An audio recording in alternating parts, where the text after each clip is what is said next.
murakoze. Haleluya. Yesu ashimwe cyane. Haleluya. Yesu ashimwe.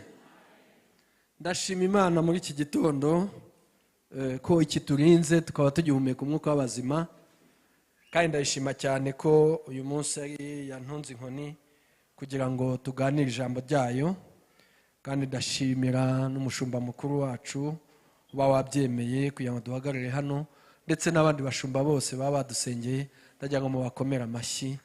Imana ibamugisha. Kandi ndashimira namwe mwese mwaje mu nzu y'Imana. Ni ukuri kose. Imana ibamugisha. Nimwikomere amashyi. Haleluya. Tudatinze reka dusome ijambo ry'Imana. Pastor Sumuta wamumpere mikrofone adufashe.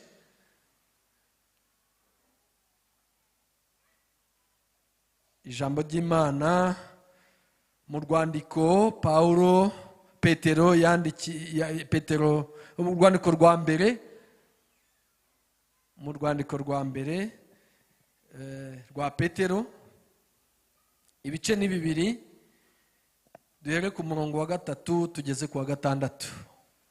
Urwandiko rwa mbere Petero, urwandiko rwa Petero yanditse, ibice bibiri. Mwahageze mwese? Imana ibahe umugisha. Kadusome mu izina rya Yesu. Urwandiko rwa mbere rwa Petero, ibice bibiri, umurongo wa 2 tugeze, umurongo wa 3 tugeze ku wa 6. Reka dusome mu izina rya Yesu. Mumere nk'impinja zivutse vuba, mwifuza amata y'umwuka. Urwandiko rwa Petero, ibice bibiri, umurongo wa 3 kugeza ku wa 6. Reka dusome. Niba mwarasogongeye mukamenya yuko umwami wacu agira neza, nimumwegere, niwe buye rizima ryanzwe n'abantu, ariko ku Mana ryatoranijwe ribi ry'igiciro cyinshi. Namwe mwubakwe nk'amabuye mazima, kugira ngo mube inzu y'umwuka n'ubwoko bw'abatambyi bwera bwo gutamba ibitambo by'umwuka bishimwa n'Imana ku bwa Yesu Kristo. Kuko mu byanditswe harimo aya magambo ngo, dore ndashyira muri Siyoni ibuye rikomeza imfuruka, ryatoranijwe kandi ry'igiciro cyinshi, kandi uryizera ntazakorwa n'isoni. Amen. Reka komeze adusomere mu butumwa bwiza bwa Matayo ibice ni 7. Matayo ibice 7, umurongo wa 24 kugeza ku wa 27. Kadusome mu izina rya Yesu. Matayo ibice 7, umurongo wa 24 tugeze, usome na titre. Tugeze kuri 27. Aravuga ngo, inzu yo ku rutare niyo ku musenyi. Nuko umuntu wese wumva ayo magambo yanjye akayakomeza, azaba ameze nk'umunyabwenge wubatse inzu ye ku rutare. Imvura iragwa, imivu iratemba, umuyaga urahuha, byose byikubita kuri iyo nzu ntiyagwa, kuko yari ishyizwe ku rutare. Kandi umuntu wese wumva ayo magambo yanjye ntayakomeze, azaba ari nk'umupfapfa wubatse inzu ye ku musenyi. Imvura iragwa, imivu iratemba, umuyaga urahuha, byose byikubita kuri iyo nzu iragwa, kandi kugwa kwayo kwabaye kunini. Amen. Amen. Reka dusoreze muri Zaburi ibice 73, umurongo wa 28 gusa. Zaburi 73, umurongo wa 28. Reka dusome mu izina rya Yesu. Zaburi 73, umurongo wa 28. Ariko jyewe ho kwegera Imana niko kwiza kuri jye. Umwami w'Iteka niwe ngize ubuhungiro, kugira ngo namamaze imirimo wakoze yose. Amen. Amen. Yesu ashimwe cyane.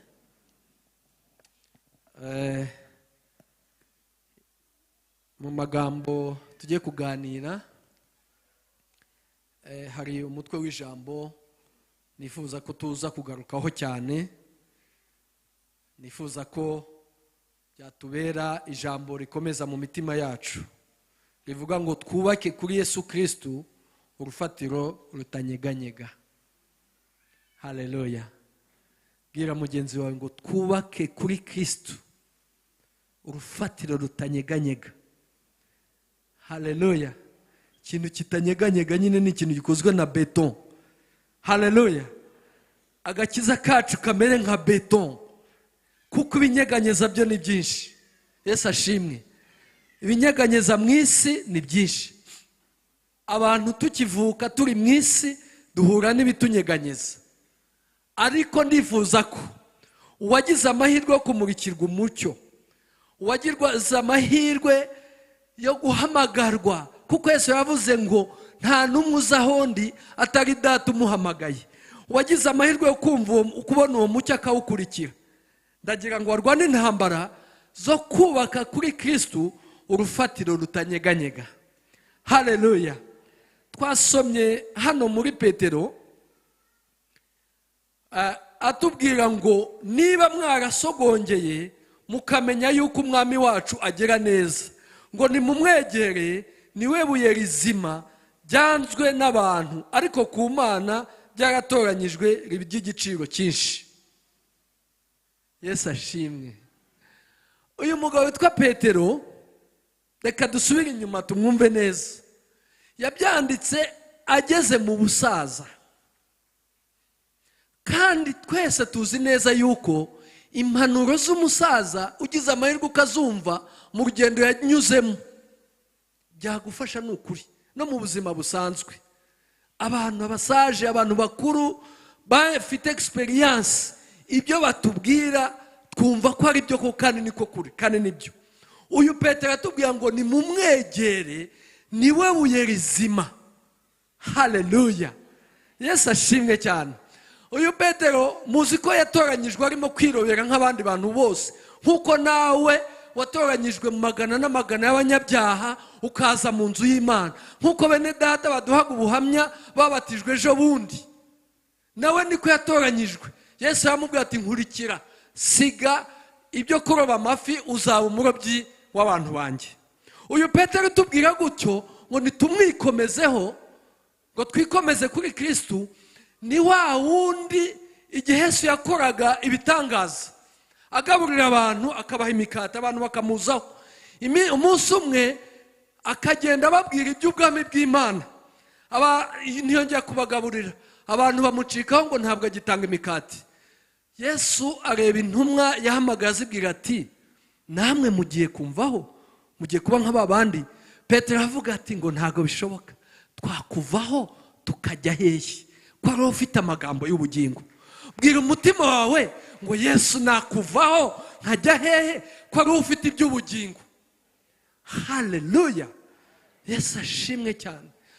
Kubera yuko muri iyi si ni ukuri ibyaguhungabanya, ibyagukoza isoni birahari. Byari bihari mu kwa mbere, byari bihari mu kwa kabiri, n'uyu munsi byaba bihari. Ariko wikomeje kuri Kristo ntabwo bizagushobora. Haleluya. Ngo kandi ubyizera ntazakorwa n'isoni. Biri ku murongo wa 6 ngo uwizera Kristo ntazakorwa n'isoni. Haleluya. Uyu Petero tugira inama zo kwikomeza kuri Kristo. Ni wa wundi aho Yesu bari bagiye kumubamba, Petero aramwihakana. Ndagira ngo mbabwire, uyu muntu ufite experience utugiriye inama yo kumwikomezaho. Umunsi umwe byamubayeho aramwihakana, ariko bwahakeye Petero azinduka mumva kujya kumusura, kujya kure aho bavuze yuko bamwibye. Nawe yinjiye mu rutare abona ntawe uhari. Mu mutima we na Yohana badesida ko Petero bamwibye, barirukanka. Ariko Mariya ngo Magadalena arongera asubiramo, marayika w'Imana aramubonekera, aramubwira ati murashaka nde? Uwo mushaka yazutse, niwe njyewe. Genda ubwire intumwa ndetse na Petero yuko duhurira i Galilaya. Mariya asanga bihebye bazi ko Yesu bamwibye, ariko Mariya arabahumuriza ati mugende i Galilaya. Uyu Petero yongera kumubona nanone yazutse. Uyu Petero ni utugira inama. Yesu ashimwe cyane ngo tumwikomezeho. haleluya. Iminsi mike ishize Petero bimucanze abwira intumwa ati ngiye kwirobera, nazo ziramukurikira.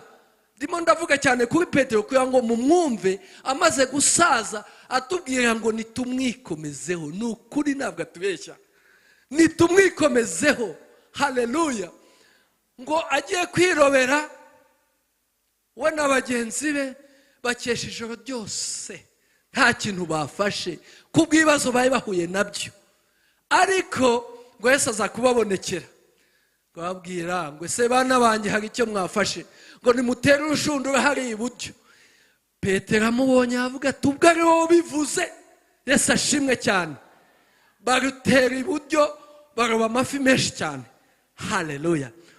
Petero yaramubonye, yakoreshejwe ibitangaza byinshi ntabwo nabisubiramo, ariko aratubwira ngo nimumwikomezeho, haleluya. Kwikomeza kuri Kristo, Yesu ashimwe cyane, ntago bivuga yuko hatari ibyagusubiza inyuma, oya. Ntibivuga yuko utagira ibyago, oya. Ntibivuga yuko utahura n'ingorane, ariko iyo uhuye n'izo ngorane, icyo mukundira uyu mwami wacu aradutabara, haleluya. Yesu ashimwe cyane.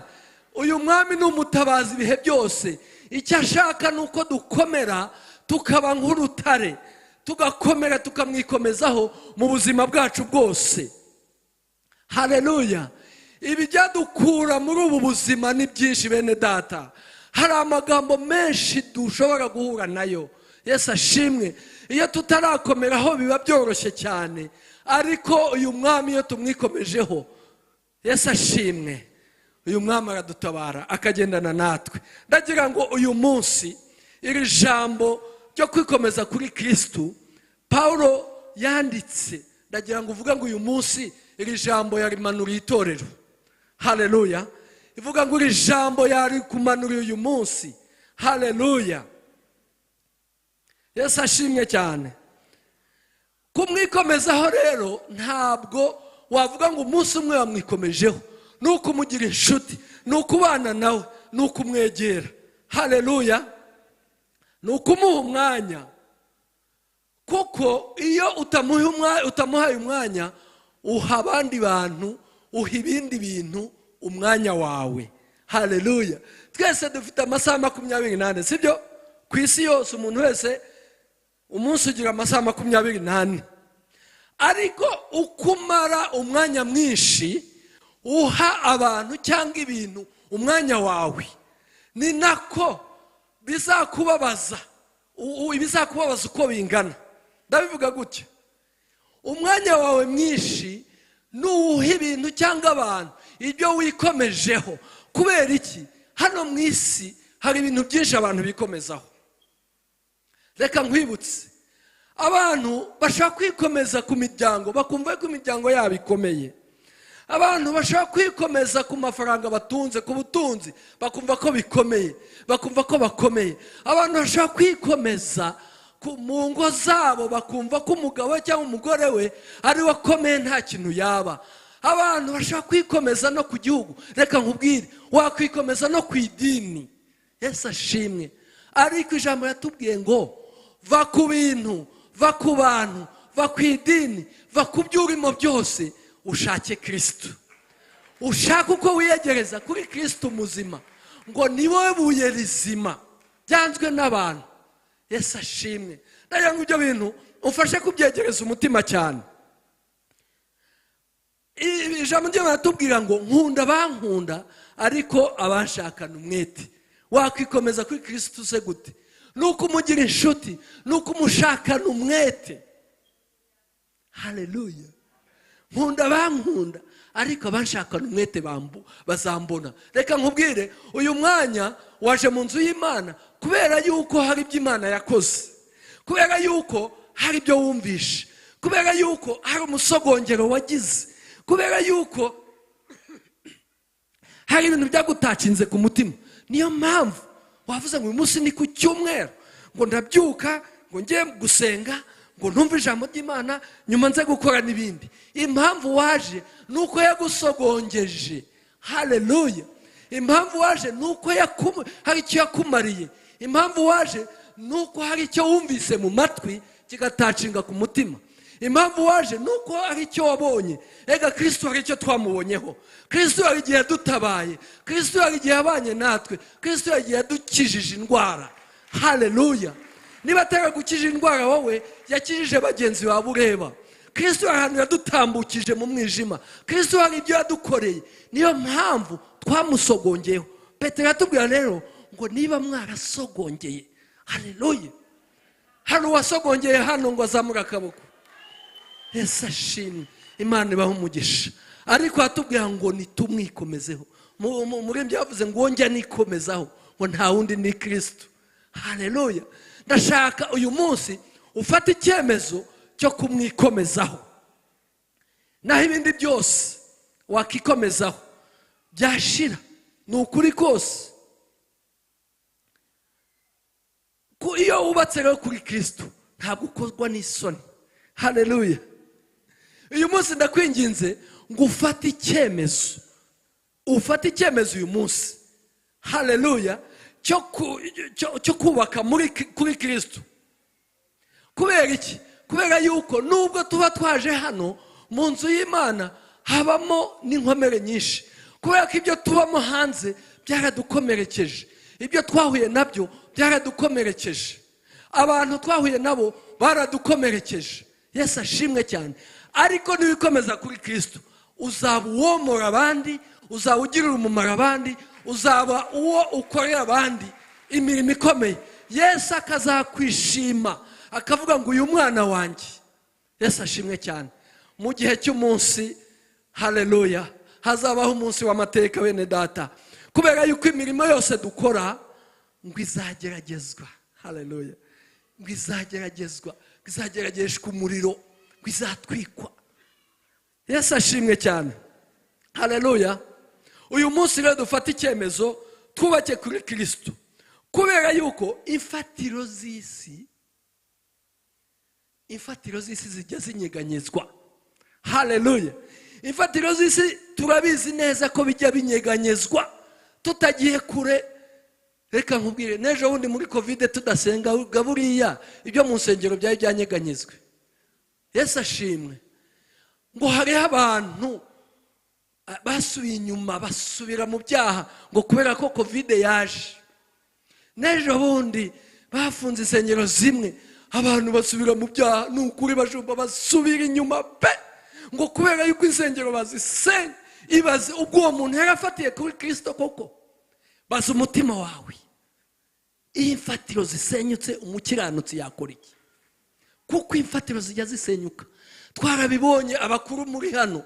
U Rwanda rwigize kuba umwijima. Haleluya. Ariko ntibivuze ko Imana idahari. Ariko imfatiro zijya zisenyuka. Ariko iyo zisenyutse umukiranutsi yakora iki?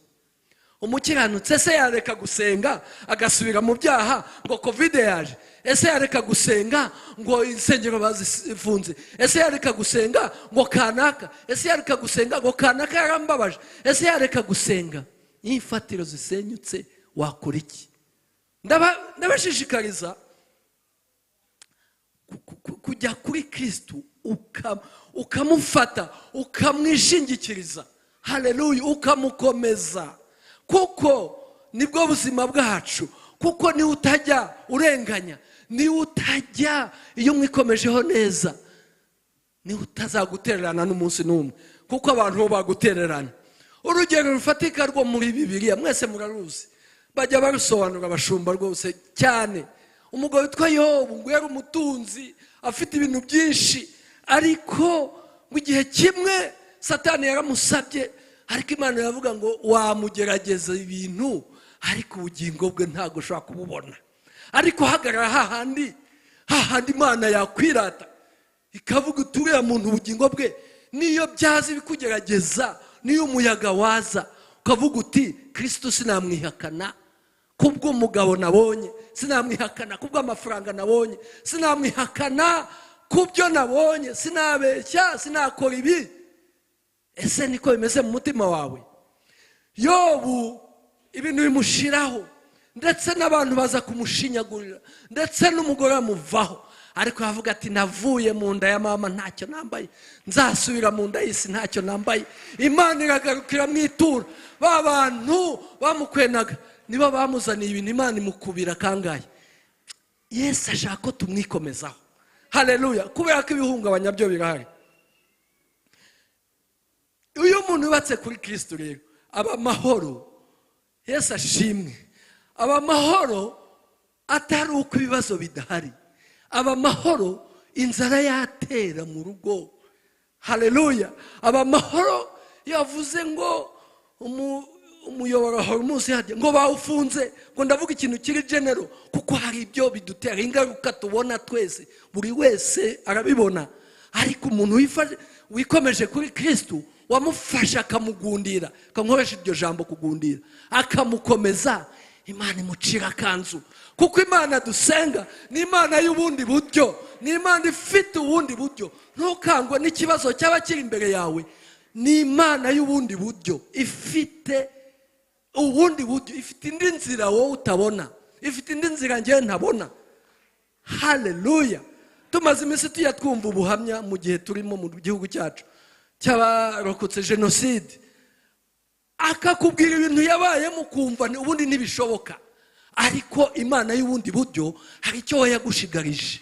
Imana y'ubundi buryo hari impamvu yakuzanye uyu munsi.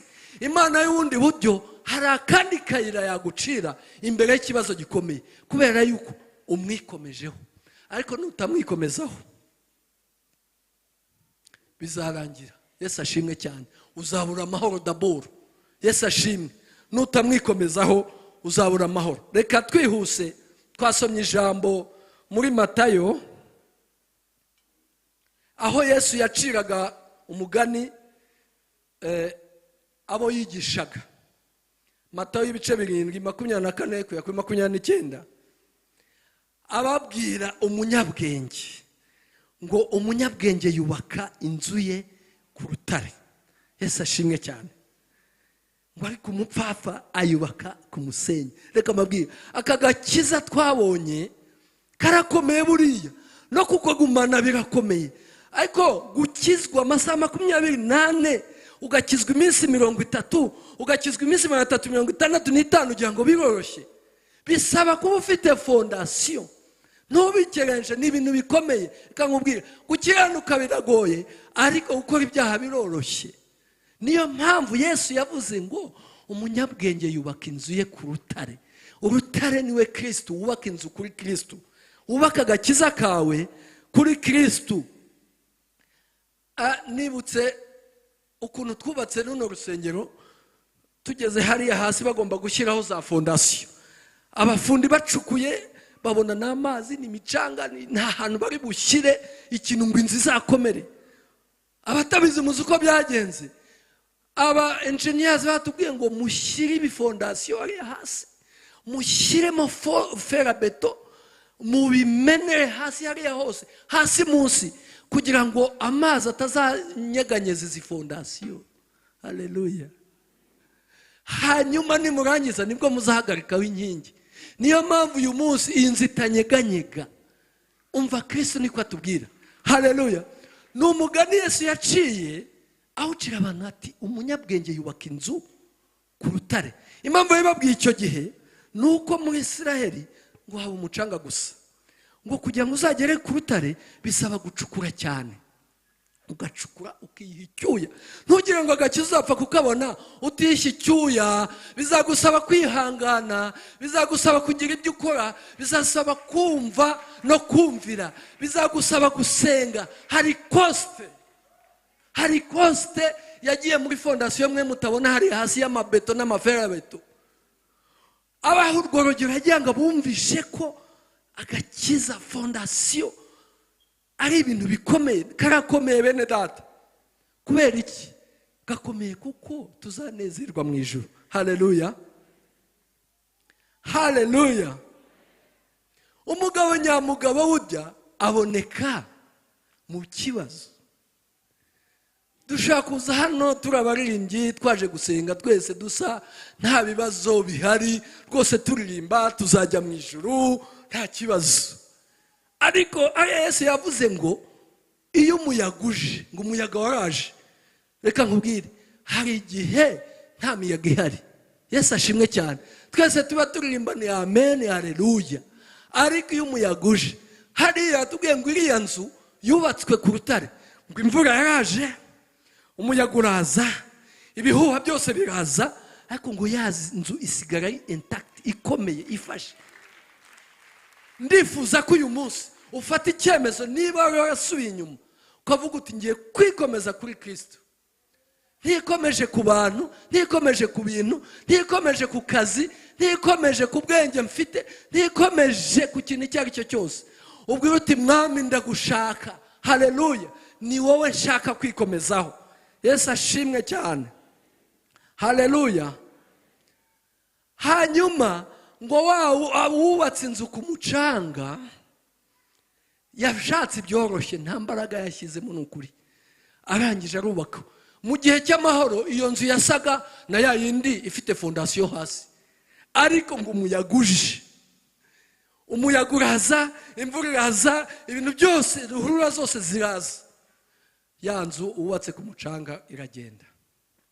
Iyo ni inama Yesu atugira, ngo umunyabwenge yubaka inzu ku rutare, ngo ariko umupfapfa ngo ayubaka ku musenyi.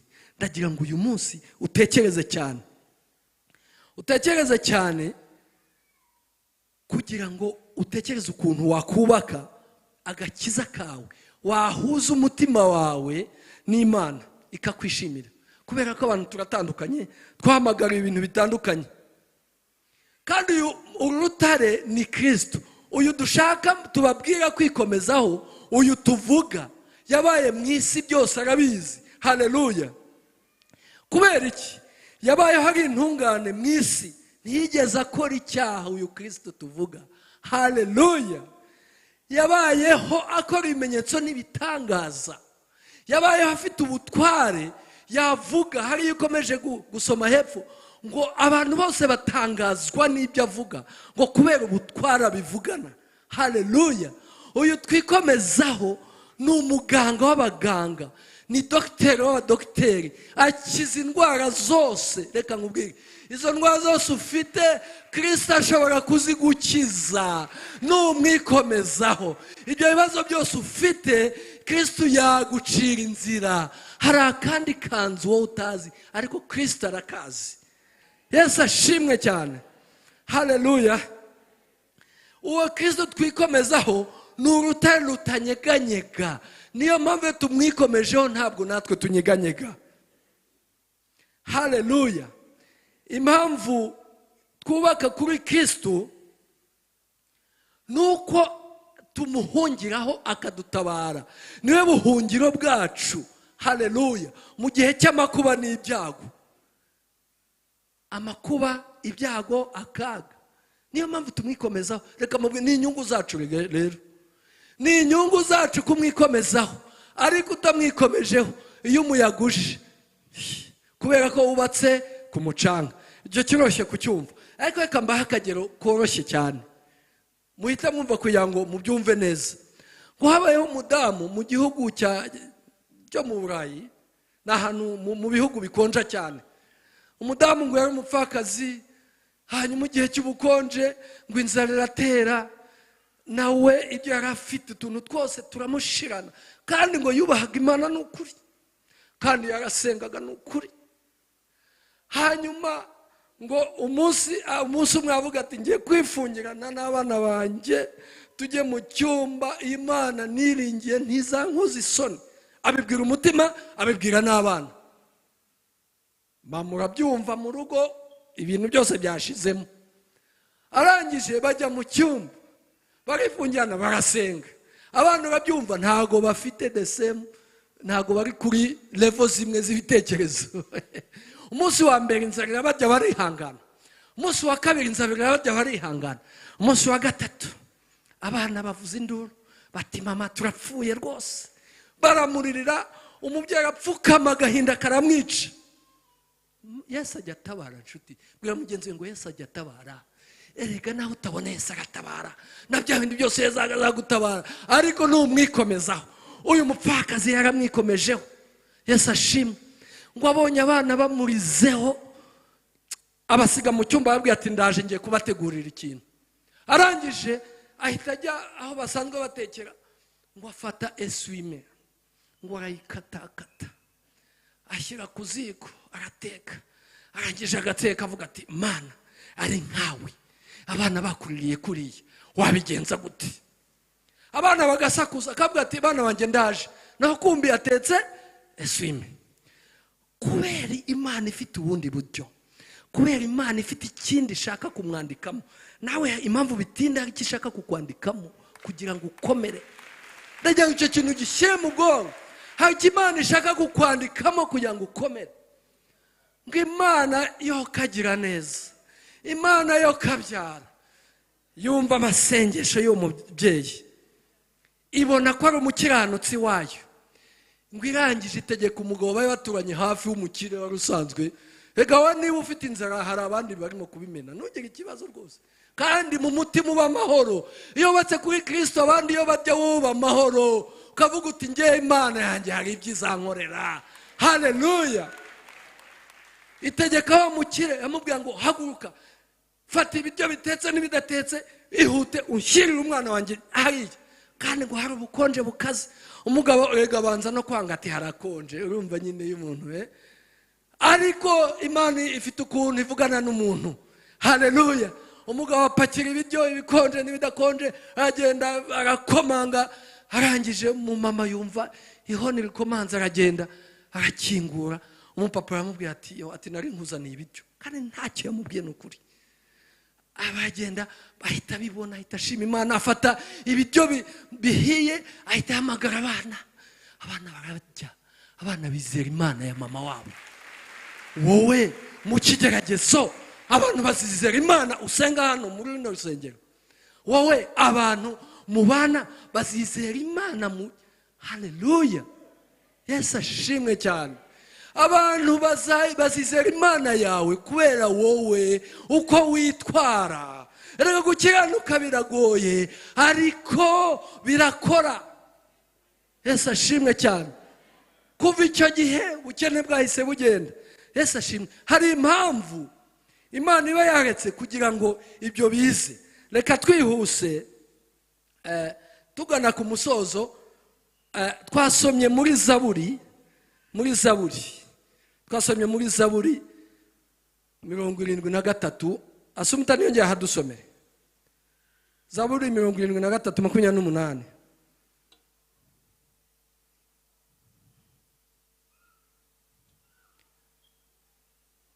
Zaburi 73:28.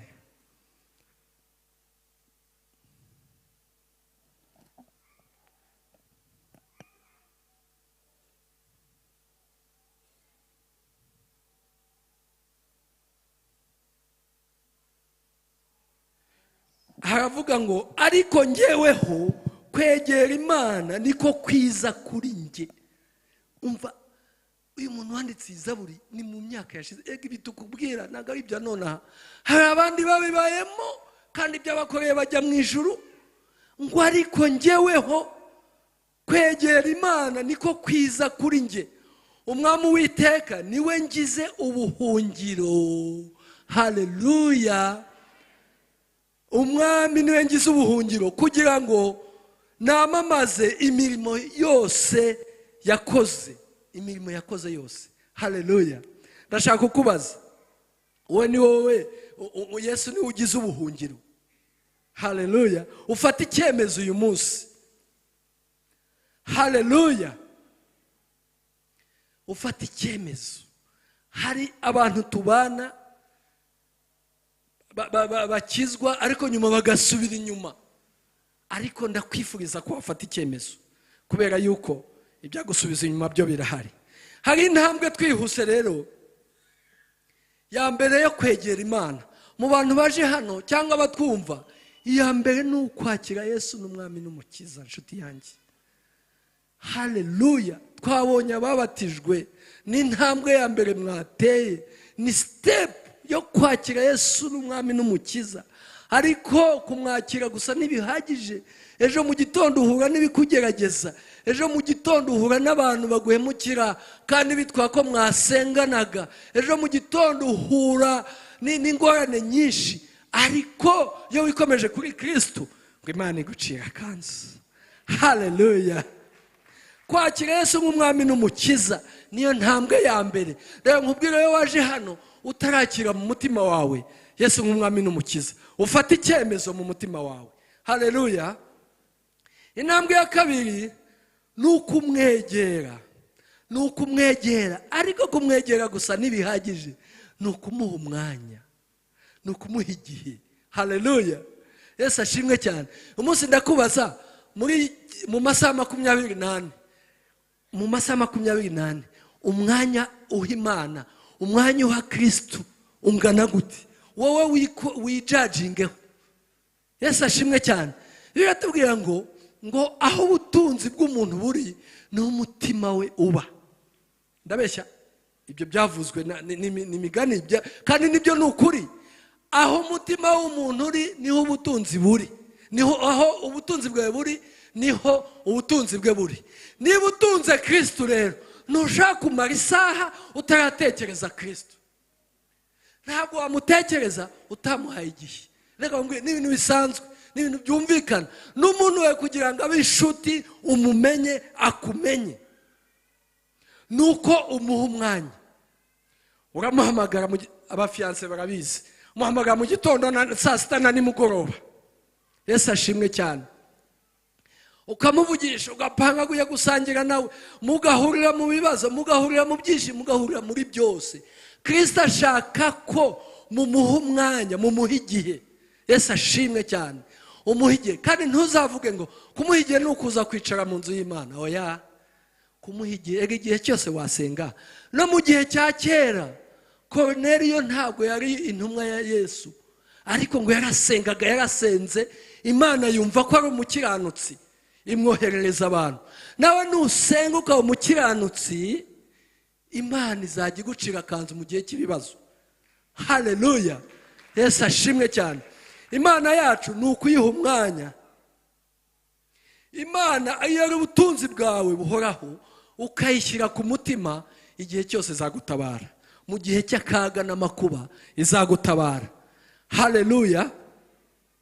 Shakira rero umwanya Imana yacu kugira ngo izagutabare. Kandi usibye n'ibyo, n'imirimo nuko wiga, ugenda wiga ijambo ry'Imana, hari ibyo uzasobanukirwa kugenda ukora.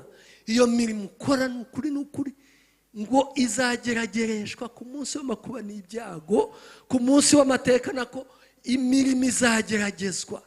Jya ubaza umwuka wera icyo ugiye gukora cyose, kuko twamuhaweho nk'ingwate. Uwo mwuka wera Yesu niwe yadusezeranije. Yawusezeranyije buri wese kuba mwizera, n'abamusenga, n'abamuha umwanya. Nkunda bankunda, banshaka umwete bazambona. Humura n'umushakana umwete uzamubona, kandi azajya kuyobora. Kuko mu nzira wahuye n'abantu babi baguhemukiye, ariko Imana izaguha abantu ikumenyesha abo ugomba kugendana nabo, ikumenyesha inzira ugomba gucamo, ikumenyeshe aho ugomba kuba n'icyo ugomba gukora. Yesu ashimwe cyane. Hari abantu bayoba mu nzira, barayoba pe, barayoba. Ariko nusenga Imana, Imana izakuyobora. Izakuyobora mu byo ukora byose, izakuyobora muri business, izakuyobora aho ukorera, izakuyobora imbere yabo ukorana nabo, izakuyobora mu rugo rwawe, izakubakira urugo bene data. Imana izagufasha, igufata akaboko, ariko nuyikomezaho. Yesu ashimwe cyane. Haleluya. Ndiho ndashoje, ndagira ngo nsabe abantu baba batari bakira Kristo nk'umwami n'umukiza, kugira ngo tubasengere, kugira ngo bafate inzira yo kwikomeza kuri Kristo. Niba hari abahari, bahaguruke tubasengere, binjire muri iyo nzira yo kuzajya ibafasha kugira ngo bamwikomezeho, kuko niyo nzira. Bene data, natwe twese niko twaje. Haleluya. Niba hari uhari yatambuka imbere hano tukamusengera, mu gitondo ejo bakamubatiza, ejo bundi nuko akagenda yubaka imirimo ye itujyana mu ijuru, kuko Yesu yavuze ngo ninjye nzira n'ukuri n'ubugingo. Haleluya. Ntawe uzajya kwa data atari njye mujyanyeyo. Yesu ashimwe. Kandi niba nta n'abahari nta kibazo. Haleluya. Yesu ashimwe. Yesu ashimwe cyane. Ngonjya nikomezaho, nta wundi ni Kristo. Niko umuririmbyi yavuze. Haleluya. Nkunda bankunda, abanshakana umwete. Iri jambo ndayo mbabwire bene data, nicyo twese arimo kutubwira.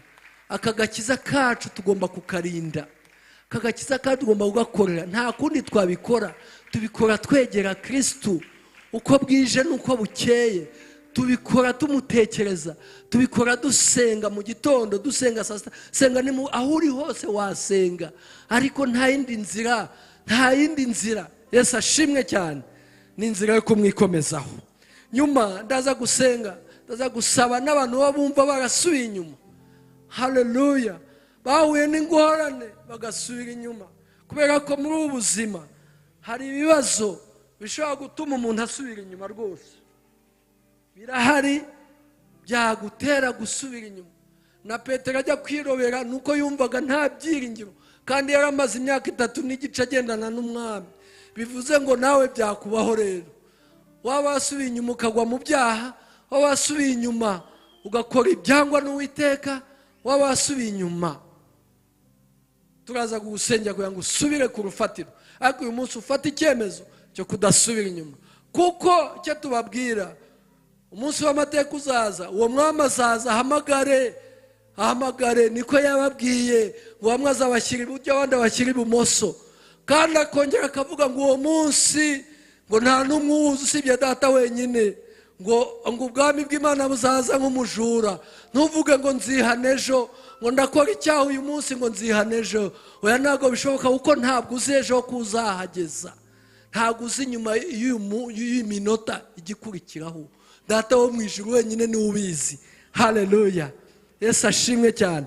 Reka nsabe Vera zadufashe, hanyuma yatuze bano bene data nabo bagiye gukurikira inzira nziza kugira ngo bubake kuri Kristo. Haleluya.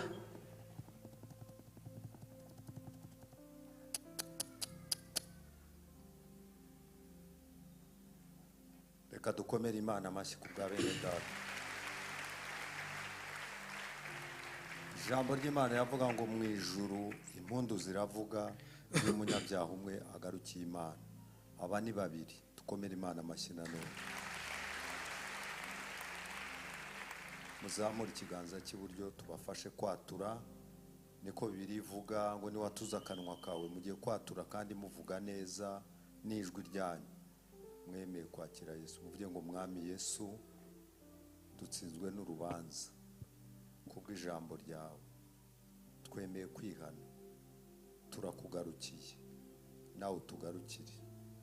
Tubabare ibyaha byacu. Kandi amazina yacu uyandike mu gitabo cy'ubugingo. Uhereye none tubaye abana bawe. Utuyobore kandi dufashe muri byose. Mu izina rya Yesu. Amen. Mana, turagushimye kandi turaguhimbaje. Tugushimiye kugira neza kandi imbabazi zihoraho iteka ryose. Aba ni abana bawe bavutse kuri uyu munsi. Turabanezerewe kandi nawe urabanezerewe. Bamaze kwatuza akanwa kabo nk'uko wumvise. Ubabare ibyaha byabo, ubabare gukiranirwa kwabo. Mazina yabo yandikwe mu gitabo cy'ubugingo, kandi uhereye umunsi batandukane n'ikibi cyose. Ducagaguye ingoyi zari zibafashe. Imbaraga mbi zose turazirukanye ku buzima bwabo. Reka bakuyoboke, bagukunde kandi bagukurikire. Urakoze Mana, ubashoboze, ubarinde gusubira inyuma, ahubwo bakomeze kuba abahamya bawe. Tugukomeye amashyi ku bwabo mu izina rya Yesu. Amen. Reka nsabe niba hari abumva barasubiye inyuma mu gakiza batakikomeje kuri Kristo kubera ingorane n'ibibazo bahuye nabyo hano mu isi, birahari rwose. Ibigutera ubwoba birahari. Bahaguruke, saba umushumba aze kuza dufashe abasengere. Niba mwumva mwese mwikomeje kuri Kristo, nta kibazo rwose. Imana ishimwe cyane kuko umwami aje, Yesu aje muri aka kanya niko bizagenda, tugahita tujya mu ijoro, kuko umunsi uzaza. Haleluya. Mushumba karibu, Imana ibahe umugisha. dukomere Imana amashyi menshi. Reka twese duhaguruke mu myanya yacu. Haguruka mu mwanya wawe, Imana ikongera imbaraga mu gihe nk'iki kiruhije kandi kigoye. Haleluya. Ibasha kugira icyo ikora kandi ikagikomeza. Ubugingo bwawe nubwo bwabunyeganyeza, ariko Imana yagutabara. Rambura amaboko yawe. Mana Data, turagushimiye, turakunezerewe cyane kuri mwiza kandi ubere mwiza kujyaho kwizera bose, izina ryawe rishyirwe hejuru.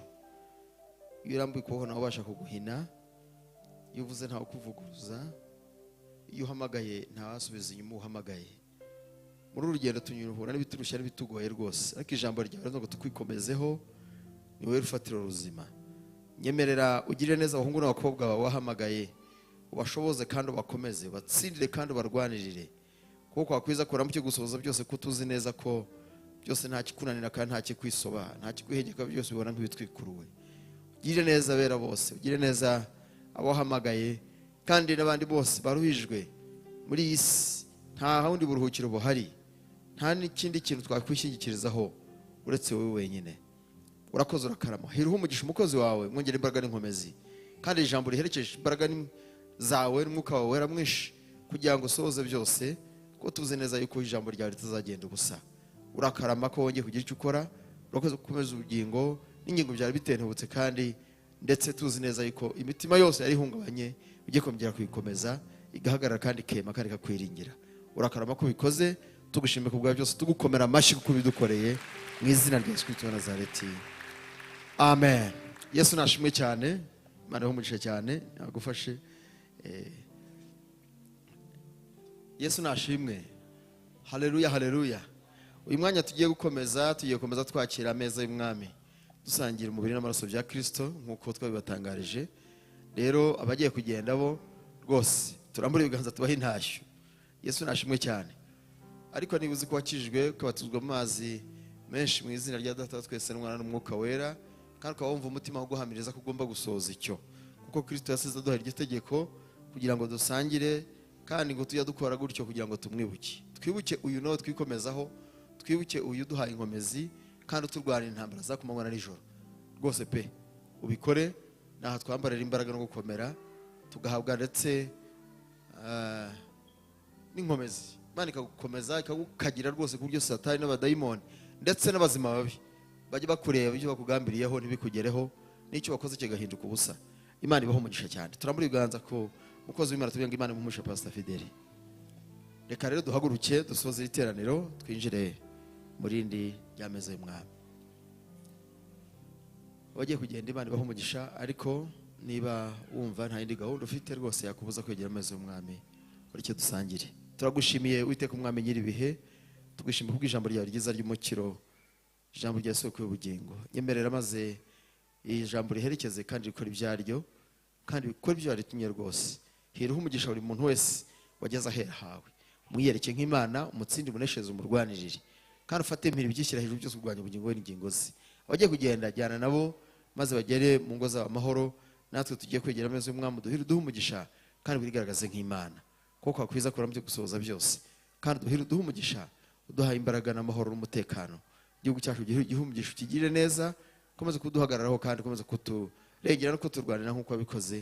Uracyari umukozi w'umuhanga kandi uracyakora imirimo yawe, turacyayibonesha amaso yacu. Reka tugushimire ku bwa byose, tugukomeye amashyi, tugukura ubwatsi mu izina rya Yesu. Amen. Abagiye kugenda amahoro y'Imana kuyobwa n'Umwuka wera no gusozwa amasezerano yawe no guteka ryose mu izina rya Yesu. Imana ibahe umugisha.